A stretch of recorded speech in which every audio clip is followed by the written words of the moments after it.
ఉంటది ఉంటది ఉంటది ఉండదు ఉండదు ఉండదు ఉంటది ఉంటది ఉంటది ఉండదు ఉండదు ఉండదు చివరికి ఉంటది అనే నిర్ణయానికి అయితే వచ్చేసారనమాట.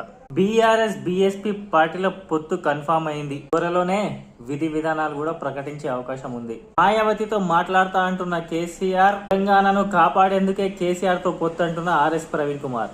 ఎంపీ ఎన్నికల్లో కలిసి పనిచేయాలని చెప్పి నిర్ణయించుకున్నారు బీఆర్ఎస్ బీఎస్పీ పార్టీ. ఇక్కడ కొత్త క్వశ్చన్ ఏంటంటే, విఆర్ఎస్ వెనుక టిఆర్ఎస్ ఉందా, ఆర్ఎస్ ప్రవీణ్ కుమార్ విఆర్ఎస్ వెనుక టిఆర్ఎస్ ఉందా అనేది కొత్త పెద్ద ప్రశ్న.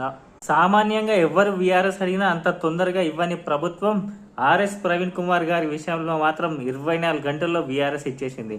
ఆపై బీఎస్పీలో చేయడం, చకచక పార్టీ చీఫ్ అవ్వడం, దాని తర్వాత సీఎం క్యాండిడేట్ గా ఆర్ఎస్ ప్రవీణ్ కుమార్ అనౌన్స్ అవ్వడం, ఇదంతా చాలా ఫాస్ట్ గా జరిగిపోవడంతో ఇప్పుడు కొత్త అనుమానాలు తెరపైకి వస్తున్నాయి.